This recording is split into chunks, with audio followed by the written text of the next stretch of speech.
Welcome to 2020 speakers. నా పేరు రాజకుమార్. నేను లావణ్య. వైసీపీ అధినేత వైఎస్ జగన్ కాన్వాయ్ను పోలీసులు అడ్డుకున్నారు. పార్టీ నాయకులతో కలిసి భారీ వాహన శ్రేణితో వెనుకొండ వెళ్తున్న జగన్ ను మధ్యలోనే ఆపేశారు. వెనుకొండలో ప్రస్తుతం 144 సెక్షన్ అమలవుతోందని, ర్యాలీలు ప్రదర్శనలకు అనుమతి లేదని వివరించారు. దీంతో జగన్ తన కాన్వాయ్ను వదిలి మరో కారులో వెనుకొండ వెళ్లారు. ఆయనతో పాటు వెనుకొండకు బయలుదేరిన వైసీపీ నాయకుల వాహనాలను తాడేపల్లి, మంగళగిరి, గుంటూరుతో సహా పలు ప్రాంతాల పోలీసులు అడ్డుకున్నారు.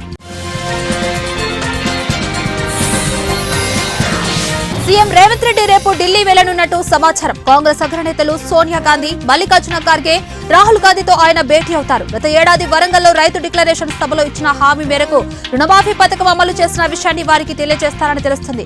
దీనిపై వరంగల్లో నిర్వహించిన కృతజ్ఞత సభకు రాహుల్ గాంధీని ఆహ్వానించనున్నట్లు సమాచారం.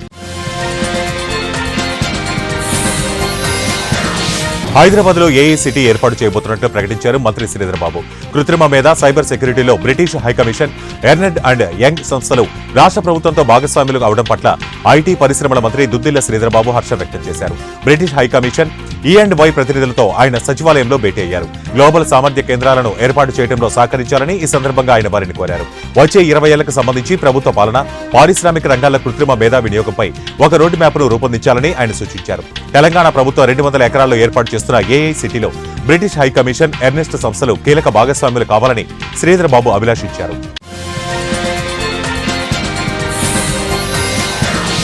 అసెంబ్లీ సమావేశాలకు హాజరు కావడంపై కేసీఆర్ కీలక నిర్ణయం తీసుకున్నారు. ఈ నెల 23 నుంచి అసెంబ్లీ సమావేశాలు ప్రారంభం కానున్న నేపథ్యంలో బీఆర్ఎస్ అధినేత కేసీఆర్ సభకు హాజరవుతారా లేదా అన్నది చర్చనీయాంశంగా మారింది. బీఆర్ఎస్ ఓటమి తర్వాత ఎమ్మెల్యేగా ప్రమాణ స్వీకారానికి మాత్రమే ఆయన సభలో అడుగుపెట్టారు. ఆ తర్వాత 2 సార్లు సభ జరిగిన గులాబీ దళపతి జాడలేదు. ఇప్పుడు తమ నేతలు వరుసగా చేజారిపోతున్న నేపథ్యంలో పార్టీని కాపాడుకునేందుకు సభలో అడుగు పెడతారా లేదా అనేది ఆసక్తికరంగా మారింది. వైసీపీ రాజ్యసభ సభ్యుడు విజయసాయిరెడ్డిపై ఏపీ గనులు, ఎక్సైజ్ శాఖ మంత్రి కొల్లు రవీంద్ర తీవ్ర వ్యాఖ్యలు చేశారు. విజయసాయికి పిచ్చి పట్టిందని ఆయన అన్నారు. ప్రెస్ మీట్ కు వచ్చిన విలేకరులను ఒరే ఏరా అని అనడం సిగ్గుపడాల్సిన విషయమని చెప్పారు. ఆయనపై వచ్చిన విమర్శలకు సమాధానాలు ఇవ్వకుండా మీడియా ప్రతినిధులను కించపరుస్తూ మాట్లాడటం ఏమిటని ప్రశ్నించారు. విజయసాయిరెడ్డి తప్పులు చేశారని, ఆ తప్పులను కప్పిపుచ్చుకునేందుకు బెదిరింపు ధోరణితో మాట్లాడుతున్నారని కొల్లు రవీంద్ర మండిపడ్డారు. మీడియా సంస్థల యాజమాన్యాలు విలేకరులపై ఆయన చేసిన విమర్శలకు భవిష్యత్తులో మూల్యం చెల్లించుకుంటారని చెప్పారు. రైతన్నలకు రుణమాఫీ పండుగ సందర్భంగా రైతుల రుణమాఫీపై మాట ఇచ్చాము, ఇప్పుడు ఆ మాటను నిలబెట్టుకుంటున్నామని భూపాలపల్లి ఎమ్మెల్యే గండ్ర సత్యనారాయణరావు అన్నారు. ఆగస్టు 15 లోపు రుణమాఫీ చేస్తామని ముఖ్యమంత్రి రేవంత్ రెడ్డి హామీ ఇచ్చారని, ప్రకటించిన తేదీలోపే సంపూర్ణంగా రుణమాఫీ చేస్తున్నామని తెలిపారు.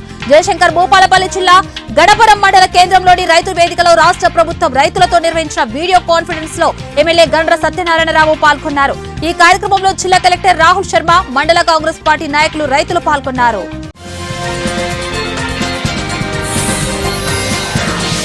తెలంగాణ రాష్ట్ర ప్రభుత్వం రుణమాఫీ మొదటి లిస్టు ప్రకటించడంతో మధురై నియోజకవర్గంలోని జయశంకర్ భూపాలపల్లి జిల్లా కాటారం మండల కేంద్రంలో రైతులతో కలిసి కాంగ్రెస్ పార్టీ నాయకులు ముఖ్యమంత్రి రేవంత్ రెడ్డి, రాష్ట్ర ఐటీ పరిశ్రమల శాఖ మంత్రి దుద్దిళ్ల శ్రీధర్బాబు గారికి కృతజ్ఞతలు తెలుపుతూ రేవంత్ రెడ్డి, దుద్దిళ్ల శ్రీధర్బాబు చిత్రపటాలకు పాలాభిషేకం చేశారు. అనంతరం టపాసులు పేల్చి సంబరాలు జరుపుకున్నారు. ఈ కార్యక్రమానికి ముఖ్య అతిథిగా ఐటీ శాఖ మంత్రి సోదరుడు శ్రీపాదరావు, ట్రస్ట్ చైర్మన్ దుద్దిళ్ల శ్రీనిబాబు పాల్గొన్నారు. రుణమాఫీ విషయంలో గత ప్రభుత్వం మాటలకే పరిమితమైందన్నారు. ఎన్నికల సమయంలో రైతులకు ఇచ్చిన మాటకు కట్టుబడి కాంగ్రెస్ ప్రభుత్వం రైతులకు రుణమాఫీ చేసిందన్నారు. రాష్ట్రంలో ప్రజాప్రభుత్వం, రైతు సంక్షేమం సాధ్యమని ఉప్పల్ నియోజకవర్గ కాంగ్రెస్ పార్టీ ఇన్ఛార్జ్ మందుములార్ పరమేశ్వరరెడ్డి పేర్కొన్నారు. రైతులకు ఇచ్చిన మాట ప్రకారం రుణమాఫీ చేసిన ఘనత సీఎం రేవంత్ రెడ్డికే దక్కుతుందని తెలిపారు. రాష్ట్రంలో రైతులకు రుణమాఫీ చేయడానికి హర్షిస్తూ పరమేశ్వరరెడ్డి ఆధ్వర్యంలో ఉప్పల్లో సీఎం రేవంత్ రెడ్డి చిత్రపటానికి పాలాభిషేకం చేసి స్వీట్స్ పంపిణీ చేశారు. ఈ సందర్భంగా భారీ ఎత్తున బాణసంచ పేల్చారు. 2022 మే 6న వరంగల్ డిక్లరేషన్ ద్వారా రాహుల్ గాంధీ రైతులకు 2 లక్షల రూపాయలు రుణమాఫీ చేస్తామని మాట ఇచ్చారని ఈ సందర్భంగా పరమేశ్వరరెడ్డి అన్నారు. 10 ఏళ్లు అధికారంలో ఉండి కూడా కేసీఆర్ 28,000 కోట్లు కూడా రైతు రుణమాఫీ చేయలేకపోయారని గుర్తు చేశారు. రైతుల సంక్షేమానికి రాష్ట్ర ప్రభుత్వం పెద్దపీట వేస్తోందని మాజీ ఎంపీ అభ్యర్థి ఆతనం సుగుణ పేర్కొన్నారు. రైతుల రుణమాఫీ సందర్భంగా కొమరంభీం ఆసిఫాబాద్ జిల్లా జైనూరు మండల కేంద్రంలో కొమరంభీం విగ్రహానికి పూలమాలలు వేసి నివాళులర్పించారు. అనంతరం ముఖ్యమంత్రి రేవంత్ రెడ్డి చిత్రపటానికి పాలాభిషేకం చేశారు. ఆగస్టులోపు 2 లక్షల వరకు ఉన్న రుణాలు మాఫీ చేస్తామని అన్నారు. వరంగల్ డిక్లరేషన్ సభలో కాంగ్రెస్ పార్టీ అగ్రనేత రాహుల్ గాంధీ, సీఎం రేవంత్ రెడ్డి రైతులకు ఇచ్చిన హామీ మేరకు రుణమాఫీ చేశారన్నారు. తెలంగాణలో రైతు రుణమాఫీ ప్రక్రియ సజావుగా జరిగింది. అయితే కాంగ్రెస్ ప్రభుత్వం ఆగస్టు 15లోగా రుణమాఫీ చేస్తే ఎమ్మెల్యే పదవికి తాను రాజీనామా చేస్తారంటూ సవాల్ విసిరిన మాజీ మంత్రి బీఆర్ఎస్ నేత హరీష్ రావు సోషల్ మీడియా వేదికగా కీలక ప్రకటన విడుదల చేశారు. తనకు పదవులు కొత్త కాదని, రాజీనామాలు కొత్త కాదని పేర్కొన్న ఆయన ప్రజలకు, రైతులకు, పేదలకు, అణగారిన వర్గాలకు మంచి జరుగుతుందంటే తాను ఎన్నిసార్లైన పదవులకు రాజీనామా చేయడానికి వెనుకడబోనని అన్నారు. రేవంత్ రెడ్డి ప్రభుత్వం చేసిన రుణమాఫీపై కేటీఆర్ సెటర్లు పెంచారు. సీఎం రేవంత్ రెడ్డి గారు ఊరించి 7 నెలలు ఏమార్చి చేసిన మీ రుణమాఫీ తీరు చూస్తే తెలంగాణ ప్రజలకు గుర్తొచ్చిన సామెత ఒకటే, చారాణి కోడికి బారాణ మసాలా అంటూ సెటర్లు పెంచారు. రుణమాఫీ అయిన రైతుల కన్నా కంటతడి పెట్టిన కుటుంబాలే ఎక్కువన్నారు. ప్రభుత్వం రూపొందించిన మార్గదర్శకాలు రైతు మాఫీ పథకానికి మరణ శాసనాలైనాయంటూ మండిపడ్డారు కేటీఆర్. అంతులేని ఆందోళనలో ఉంటే ఎందుకీ సంబరాలంటూ నిలదీశారు. 40 లక్షల మందిలో మెజార్టీ రైతులకు నిరాశ మిగించినందుక, 30 లక్షల మందిని మోసం చేసినందుక అంటూ ఆగ్రహించారు. పాస్బుక్ ఉన్న వాళ్ళందరికీ రైతు రుణమాఫీ చేయాల్సిందేనని BRS party MLA Palla Rajeshwara Reddy demand చేశారు. 31,000 కోట్లు అని చెప్పి 6,000 కోట్లు ఇచ్చి ఇవాళ రైతు బంధును మోసం చేశారన్నారు. రైతు బంధును రైతు భరోసా చేసి ఎకరానికి 5,000కు బదులు 7,500 ఇస్తామన్నారని గుర్తు చేశారు. ఎకరానికి 7,500 చొప్పున 1,50,00,000 ఎకరాలకు దాదాపు 12,500 కోట్లు అవుతాయి. అవి ఎక్కడికి పోయాయి అని నిలదీశారు ఎమ్మెల్యే పల్లా రాజేశ్వరరెడ్డి. ప్రభుత్వం నిన్న వేసింది కేవలం 6,000 కోట్లలో 10 లక్షల రైతులకు మాత్రమే వేసిందన్నారు. వారి ప్రచారం చూస్తే మొత్తం 2 లక్షల రుణమాఫీ జరిగిందని చెప్తున్నారని నిప్పులు చెరిగారు.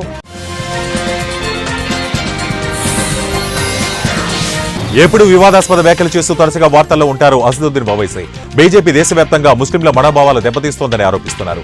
అసోంలో సీఎం హిమంత బిశ్వశర్మ బీజేపీకి తొత్తులా వ్యవహరిస్తున్నారని, తరతరాలుగా వస్తున్న ముస్లిం వివాహ చట్టం రద్దు చేయటమేమిటని ప్రశ్నించారు. పైగా అసోంలో ముస్లిం జనాభా పెరిగిందంటూ కీలక వ్యాఖ్యలు చేస్తున్నారని, వాస్తవాలు కప్పిపుచ్చి ఎక్కువ చెబుతున్నారన్నారు. కేవలం 34% ఉన్న ముస్లిం జనాభాను 40% కింద చూపిస్తున్నారని అన్నారు. కేంద్రం తెచ్చిన యూనిఫామ్ సివిల్ కోడ్ కుట్రపూరితమని, మోదీ ప్రభుత్వానికి ముస్లింలపై ఉన్న వ్యతిరేకత చూపిస్తోందని కీలక వ్యాఖ్యలు చేశారు. జగన్ ప్రభుత్వంలో ప్రతిపక్షాలు, ప్రజా సంఘాలే కాకుండా సామాన్య ప్రజలు కూడా ఎన్నో ఇబ్బందులు పడ్డారని ఏపీ హోంమంత్రి అనిత అన్నారు. చంద్రబాబు, పవన్ కళ్యాణ్ అందరికంటే ఎక్కువ ఇబ్బంది పడ్డారని తెలిపారు. వైసీపీ కవ్వింపు చర్యలకు పాల్పడుతుందని, సంయమనం కోల్పోకుండా జాగ్రత్తగా ఉండాల్సిన బాధ్యత టీడీపీ, జనసేన కార్యకర్తలపై ఉందని చెప్పారు. వైసీపీ రెచ్చగొట్టినా ఎవరు రెచ్చిపోవద్దని, చట్టాన్ని చేతుల్లోకి తీసుకునే ప్రయత్నం చేయవద్దని సూచించారు. ప్రభుత్వానికి చెడ్డ పేరు తీసుకొచ్చే పని ఎవరు చేయొద్దని అనిత చెప్పారు. అరాచక శక్తులను చట్టపరంగానే అణచివేస్తామని తెలిపారు. వైసీపీ పాలనలో పోలీస్ వ్యవస్థ నిర్వీర్యం అయిపోయిందని, దాన్ని సరిదిద్దే ప్రయత్నం చేస్తున్నామని చెప్పారు. సస్పెండ్ అయిన దేవాదాయ శాఖ ఉద్యోగిని శాంతి భర్త మదన్ మోహన్ సాయంత్రం ఏపీ హోంమంత్రి వంగలపూడి అనితను కలిశారు. తన ప్రాణానికి, తన బిడ్డ ప్రాణానికి ముప్పు ఉందని, రక్షణ కల్పించాలని కోరారు. తన కుటుంబానికి న్యాయం చేయాలని కోరారు. మంత్రి అనితను కలిసిన అనంతరం ఆయన మాట్లాడుతూ తనను, తన పిల్లల్ని కాపాడుకోవడానికే మీడియా ముందుకు వచ్చానన్నారు.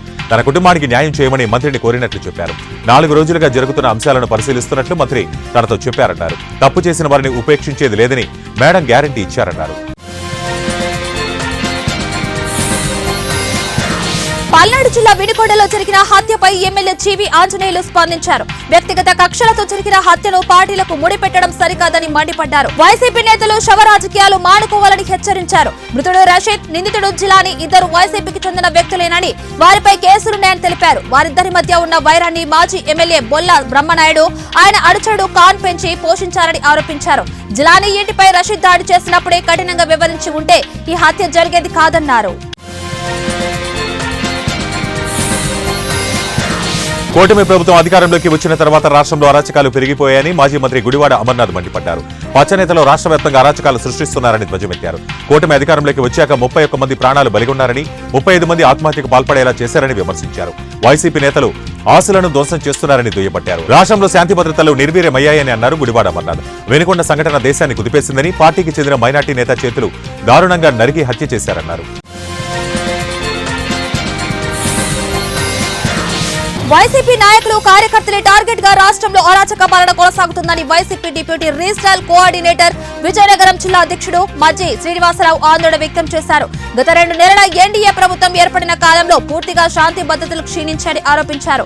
వైసీపీ నాయకులు, కార్యకర్తలను టార్గెట్ చేసి వారి ఆస్తులను ధ్వంసం చేసిన సంఘటనలు జరుగుతున్న పరిస్థితి ఉందన్నారు. రాష్ట్రంలో అసలు శాంతి భద్రతలు ఉన్నాయా అన్న ప్రశ్న ఉత్పన్నమవుతుందన్నారు. ఇటువంటి సంఘటనలు పునరావృతం కాకుండా చూసుకోవాలని ఆయన డిమాండ్ చేశారు. పార్లమెంట్లో బీసీ బిల్లు పెట్టి చట్టసభలలో 50% రిజర్వేషన్లు పెట్టాలని జాతీయ బీసీ సంక్షేమ సంఘం అధ్యక్షులు కృష్ణయ్య తెలిపారు. కాచిగూడలోని అభినందన హోటల్లో బీసీ నాయకుడు గుజ్జా సత్యం ఆధ్వర్యంలో ఆయన సమావేశం నిర్వహించారు. బీసీల అభివృద్ధికై కేంద్ర ప్రభుత్వం 2 లక్షల కోట్లు బడ్జెట్ కేటాయించాలని ఆయన డిమాండ్ చేశారు. ఆగస్టు 6వ తేదీన చలో పార్లమెంట్ ఉద్యమ కార్యక్రమాన్ని ఏర్పాటు చేస్తున్నామని తెలిపారు. కేంద్ర ప్రభుత్వం బీసీ రిజర్వేషన్లపై తమ మొండి వైఖరి మానుకోవాలని హెచ్చరించారు. పిడుగురాళ్ల మండల న్యాయ సేవాధికార సంస్థ చైర్మన్ ఎం మురళీ గంగాధరరావు ఆధ్వర్యంలో హెల్మెట్ ధరించండి, సురక్షితంగా గమ్యస్థానాలు చేరండి అంటూ నినాదాలు ఇస్తూ స్థానిక సివిల్ జడ్జి పిడుగురాళ్ల నుండి ఎంఆర్ఓ ఆఫీస్ వరకు 1K వాక్ నిర్వహించారు. ద్విచక్ర వాహనదారులు తప్పనిసరిగా హెల్మెట్ ధరించాలని న్యాయమూర్తి మురళీ గంగాధరరావు సూచించారు. ఈ కార్యక్రమంలో లాయర్స్, కోర్టు సిబ్బంది పాల్గొని హెల్మెట్ వినియోగించకపోవడం వలన కలిగే దుష్ప్రభావాలను తెలియజేశారు. బయ్యారం స్టీల్ ప్లాంట్ ప్రతిపాదనపై కేంద్ర రాష్ట్ర ప్రభుత్వాలు నోరు మెదపకపోతుంటే ప్రతిష్టాత్మకమైన ప్రాజెక్టులు పొరుగు రాష్ట్రాల్లో కొలువు తీరుతున్నాయి. తాజాగా మహారాష్ట్రలోని గడ్చిరోలిలో 10,000 కోట్లతో ఇంటిగ్రేటెడ్ స్టీల్ ప్లాంట్ ఏర్పాటు కానుంది. ఈ స్టీల్ ప్లాంట్ కు భూమి పూజ చేశామని మహారాష్ట్ర సీఎం దేవేంద్ర ఫడ్నవీస్ వెల్లడించారు. ఈ సమీకృత స్టీల్ ప్లాంట్ తో స్థానికులతో పాటు గిరిజనులకు పలు ప్రయోజనాలు చేకూరుతాయని చెప్పారు. ఈ స్టీల్ ప్లాంట్ లో దాదాపు 8 మిలియన్ టన్నుల ఉక్కు ఉత్పత్తి అవుతుందని తెలిపారు. దేశ ఉక్కు అవసరాల్లో గడ్చిరోలి దాదాపు 30% ఉక్కును సమకూరుస్తుందని దేవేంద్ర ఫడ్నవీస్ తెలిపారు. కర్నూలు జిల్లా నూతన డీఐజీగా కోయా ప్రవీణ్ కుమార్ పదవి బాధ్యతలు చేపట్టారు. అనంతరం ఆయన సమావేశం నిర్వహించారు. ఈ సందర్భంగా కర్నూలు జిల్లాలో శాంతి భద్రతలపై ప్రత్యేక దృష్టి సారించి ఎలాంటి అవాంఛన సంఘటనలు జరగకుండా చూస్తామని తెలిపారు. సోషల్ మీడియాలో అసభ్యకరంగా ట్రోలింగ్ చేస్తున్నాడని ప్రముఖ యూట్యూబర్ ప్రణీత్ హనుమంతును పోలీసులు అరెస్టు చేసిన విషయం తెలిసిందే. తాజాగా అతడిపై మరో కేసు నమోదైంది. ప్రణీత్ ను ఇప్పటికే అరెస్టు చేసిన సైబర్ సెక్యూరిటీ పోలీసులు అతడిపై డ్రగ్స్ కేసు నమోదు చేసినట్లు చెప్పారు. ప్రణీత్ మత్తు పదార్థాలు సేవించినట్లు వైద్య పరీక్షలో వెల్లడైందని తెలిపారు. ఈ క్రమంలోనే కేసు ఫైల్ చేసినట్లు వెల్లడించారు. ప్రస్తుతం ప్రణీత్ చెంచలగూడ జైల్లో ఉన్న విషయం తెలిసిందే. అతన్ని 3 రోజుల కస్టడీకి కోరుతూ సైబర్ సెక్యూరిటీ పోలీసులు కోర్టులో పిటిషన్ వేశారు. ఈ క్రమంలోనే ఫోక్సో కోర్టు ప్రణీత్ న్యాయవాదికి నోటీసులు జారీ చేసింది. కడప జిల్లా బద్వేల్ పట్టణంలో రాష్ట్ర న్యాయ సేవాధికార సంస్థ సూచన మేరకు మండల న్యాయ సేవాధికార సంస్థ ఆధ్వర్యంలో బద్వేల్ కోర్టు నుండి ఆర్టీసీ బస్టాండ్ వరకు ర్యాలీ నిర్వహించారు. ద్విచక్ర వాహనదారులు హెల్మెట్ ధరించి నిండు జీవితాన్ని కాపాడుకోవాలని మండల బార్ అసోసియేషన్ అధ్యక్షుడు బ్రహ్మారెడ్డి తెలిపారు. ఇటీవల కాలంలో జరుగుతున్న రోడ్డు ప్రమాదాల్లో అత్యధిక శాతం యువత ప్రాణాలు కోల్పోతున్నారని, ఇందుకు కారణం వాహనాలను నడిపే సమయంలో హెల్మెట్ ధరించకపోవడమే అన్నారు. YCP party MP Mithun Reddy, మాజీ ఎంపీ రెడ్డెప్పలకు బిగ్ షాక్ ఇచ్చారు ఏపీ పోలీసులు. YCP party MP Mithun Reddy, మాజీ ఎంపీ రెడ్డెప్పలపై కేసులు పెట్టారు పోలీసులు. చిత్తూరు జిల్లా పొంగనూరులో జరిగిన టీడీపీ వైసీపీ పరస్పర దాడుల్లో పోలీసులు కేసులు నమోదు చేశారు. టీడీపీ నాయకుడు సుహేల్ బాషా ఫిర్యాదు మేరకు హత్యాయత్నం సహా పలు సెక్షన్ల కింద కేసు పెట్టారు. A1గా ఉన్న ఎంపీ మిథున్ రెడ్డి, A2గా మాజీ ఎంపీ రెడ్డెప్పతో సహా 34 మందిపై కేసు రిజిస్టర్ చేశారు. మరొక వైపు రెడ్డెప్ప ఇచ్చిన ఫిర్యాదు మేరకు 9 మందితో సహా మరికొందరు టీడీపీ నాయకులపైన కేసులు పెట్టారు. శ్రీశైలం మహాక్షేత్రంలో 53 మంది ఉద్యోగులకు దేవస్థానం స్థానచలనం కలిగించింది. ఇందులో శాశ్వత ఉద్యోగులు, ఒప్పంద ఉద్యోగులు, పొరుగు సేవా ఉద్యోగులు మొత్తంగా 53 మంది ఉద్యోగులను స్థానికంగా అంతర్గత బదిలీ చేస్తూ కొందరికి అదనపు బాధ్యత విధులు కేటాయించారు. శ్రీశైలం దేవస్థానం పరిపాలన సౌలభ్యం కోసం ఉద్యోగులను అంతర్గత బదిలీలు, అలానే కొందరికి అదనపు బాధ్యతలు చేసినట్లు ఆలయ ఈవో పెద్దిరాజు ఉత్తర్వులో తెలిపారు. అలానే బదిలీ అయిన ఉత్తర్వుల ప్రకారం ప్రస్తుతం వారు నిర్వహిస్తున్న విధుల నుండి వారికి నూతనంగా కేటాయించిన విధులకు హాజరు కావాలని ఈవో పెద్దిరాజు తెలిపారు. నెల్లూరు జిల్లాలో విశిష్టంగా నిర్వహించే రొట్టెల పండుగ ప్రధాన ఘట్టమైన గంధ మహోత్సవం ఘనంగా నిర్వహించారు. కోటమిట్టలోని అమీనియా మసీదులో మత పెద్దలు 12 బిందెలతో సాంప్రదాయబద్ధంగా గంధం కలిపి ప్రత్యేక పూజలు చేశారు.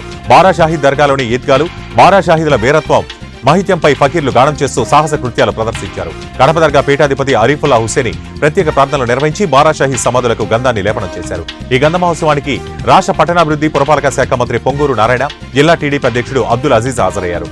ఈ సందర్భంగా నారాయణకి, అజీజ్ కు ముస్లిం మత పెద్దలు, ముస్లిం సోదరులు ఘనంగా స్వాగతం పలికారు.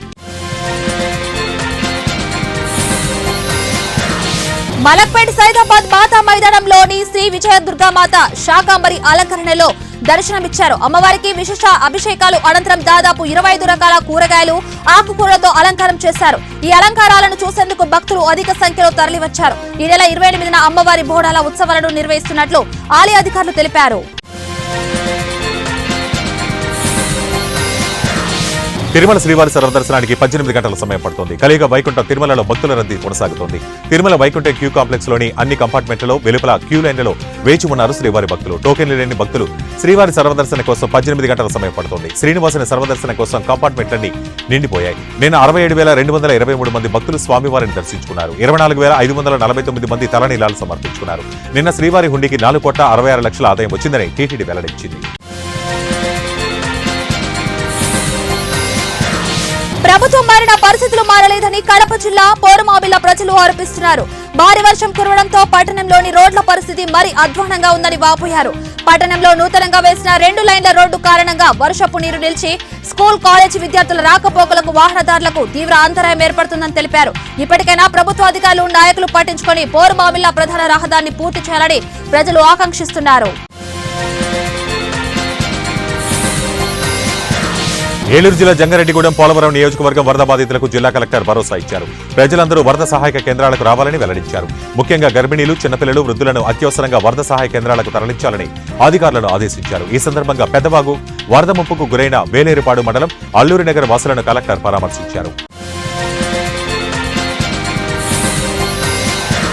కురిసిన భారీ వర్షాలతో జయశంకర్ భూపాలపల్లి జిల్లా మహాముత్తారం మండలంలోని వాగులు వంకలు పొంగి పొరుతున్నాయి. కేశవపూర్ సమీపంలోని పెదవాగు ఉప్పొంగడంతో లో లెవెల్ వంతెన పైనుంచి నీరు ప్రవహిస్తూ ఉండగా కాటారం, మేడారం ప్రధాన రహదారిపై జిల్లాకు రాకపోకలు నిలిచిపోయాయి. ప్రజలకు రవాణా కష్టాలు ప్రారంభమయ్యాయి. అధికారులు స్పందించి తగు చర్యలు చేపట్టాలని ప్రజలు కోరుతున్నారు. జయశంకర్ భూపాలపల్లి జిల్లాలో భారీ వర్షం కురిసింది. జిల్లాలో పలు వాగులు వంకలు ఉధృతంగా ప్రవహిస్తున్నాయి. ఇందులో భాగంగా కాటారం మండలంలోని పోతుల వాగు ఉధృతంగా ప్రవహించడంతో మహాముత్తారం గ్రామస్తులు తీవ్ర ఇబ్బందులు ఎదుర్కొంటున్నారు. ప్రభుత్వాలు మారినా రవాణా వ్యవస్థ గురించి పట్టించుకునే నాదుడే కరువయ్యాడని పలువురు ఆవేదన వ్యక్తం చేస్తున్నారు. దీంతో అలర్ట్ అయిన పోలీసులు బయ్యారం వైపు నుండి వాహనదారులను మళ్లిస్తున్నారు. కాళేశ్వరం ప్రాజెక్టులోని మేడిగడ్డ లక్ష్మీ బ్యారేజ్ కు నీటి ప్రవాహం పెరుగుతుంది. మహారాష్ట్రలో కురుస్తున్న వర్షాలకు మేడిగడ్డ బ్యారేజ్ వద్ద 8,790 క్యూసెక్ల ప్రాణహిత నుంచి వరద వచ్చి చేరుతుంది. బ్యారేజ్ లో గేట్లను ఎత్తి ఉంచి అధికారులు నీటిని విడుదల చేస్తున్నారు. దెబ్బతిని కుంగిన 7వ బ్లాక్ లో 20వ గేటును కూడా కట్ చేసి అధికారులు తొలగించారు. వచ్చిన నీటిని వచ్చినట్లుగా ఇరిగేషన్ అధికారులు దిగువకు తరలిస్తున్నారు. బ్యారేజ్ లో తాత్కాలిక మరమ్మతులు చివరి దశకు చేరుకున్నాయి. కాగా వరద ఉధృతి పెరుగుతుండటంతో నీటిని దిగువకు విడుదల చేస్తున్నారు. బోగత జలపాతం పరవళ్లు తొక్కుతోంది. తెలంగాణ నయాగారగా పేరుగాంచిన బోగత జలపాతానికి వరద పోటెత్తింది. ములుగు జిల్లా ఎగువ ప్రాంతాలు కురుస్తున్న భారీ వర్షాలకు బోగత జలపాతాల వద్ద అత్యంత ప్రమాదకరంగా వరద నీరు ప్రవహిస్తోంది. ఈ తరుణంలోనే బోగత జలపాతం పరవళ్లు తొక్కుతోంది. ఈ నేపథ్యంలో బోగత జలపాతాన్ని చూసేందుకు పర్యాటకులు క్యూలైన్లు కడుతున్నారు. దీంతో ఆ ప్రాంతమంతా సందడి వాతావరణం నెలకొంది. ఇక్కడికి వచ్చే పర్యాటకుల రద్దీని దృష్టిలో ఉంచుకుని ఎలాంటి అవాంఛనీయ సంఘటనలు జరగకుండా జిల్లా అధికారులు అన్ని ఏర్పాట్లు చేశారు. అంతేకాదు జలపాతం దగ్గరకు వెళ్లకుండా జలపాతం చుట్టూ ఇనుప కంచెను ఏర్పాటు చేశారు. తెలంగాణలోని పలు జిల్లాలకు వాతావరణ శాఖ రెడ్ అలర్ట్ జారీ చేసింది. నేడు ములుగు, భద్రాద్రి కొత్తగూడెం, ఖమ్మం, మహబూబాబాద్ జిల్లాలో అత్యంత భారీ వర్షాలు కురిసే అవకాశం ఉంది. కొమరంభీం, ఆసిఫాబాద్, మంచిర్యాల, కరీంనగర్, పెద్దపల్లి, జయశంకర్ భూపాలపల్లి, వరంగల్, హనుమకొండ జిల్లాలో భారీ వర్షాలు కురుస్తాయని తెలిపింది. రేపు ఆదిలాబాద్, కొమరంభీం, ఆసిఫాబాద్, మంచిర్యాల, నిర్మల్, కరీంనగర్, పెద్దపల్లి జిల్లాలో అత్యంత భారీ వర్షాలు, నిజామాబాద్, జగిత్యాల, రాజన్న సిరిసిల్ల, జయశంకర్, భూపాలపల్లి, ములుగు జిల్లాలో భారీ వర్షాలు కురుస్తాయని హెచ్చరికలు జారీ చేసింది. మరో 5-6 జిల్లాల్లోనూ భారీ నుంచి అతి భారీ వర్షాలు కురుస్తాయని పేర్కొంది.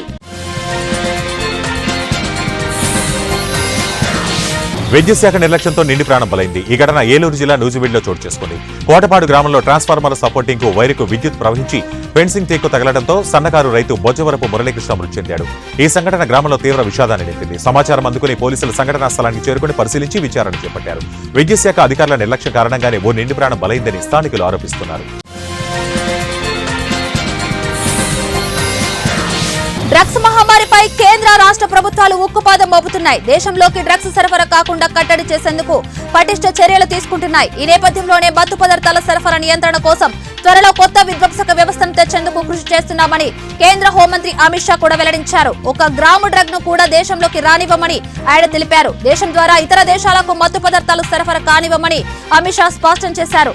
ఢిల్లీలో జరిగిన కేంద్ర రాష్ట్ర యాంటీ నార్కోటిక్ సంస్థల 7వ అపెక్స్ సమావేశంలో పాల్గొన్న అమిత్ షా డ్రగ్స్ సరఫరా వ్యవస్థను ధ్వంసం చేసేందుకు చాలా కఠినంగా వ్యవహరిస్తామని చెప్పారు. లోక్సభ ఎన్నికల తర్వాత యూపీలోని బీజేపీ ప్రభుత్వంలో కుమ్ములాటలు తారాస్థాయికి చేరినట్లు ప్రచారం జరుగుతున్న విషయం తెలిసిందే.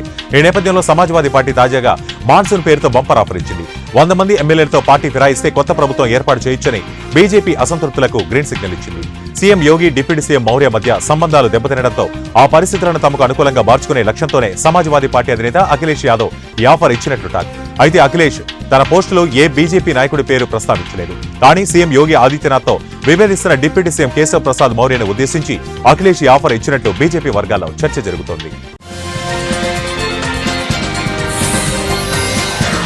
రిపబ్లికన్ సదస్సు చివరి రోజున పార్టీ అధ్యక్ష అభ్యర్థి డొనాల్డ్ ట్రంప్ ప్రసంగించారు. ఈ ప్రసంగంలో ఆయన పలుమార్లు ఉద్వేగానికి గురయ్యారు. దేవుడి ఆశీస్సుల వల్లే ఈ రోజు మీ ముందు నిలబడగలనంటూ తన మద్దతుదారులను ఉద్దేశించి ఎమోషనల్ అయ్యారు. ఏ మాత్రం పొరపాటు జరిగినా తాను ఈ రోజు ఇక్కడ ఉండేవాడిని కాదని పేర్కొన్నారు. మరోవైపు అధ్యక్ష అభ్యర్థిగా ఆయన్ని ఎన్నుకున్న పార్టీ నిర్ణయాన్ని ట్రంప్ అధికారిగా అంగీకరించారు.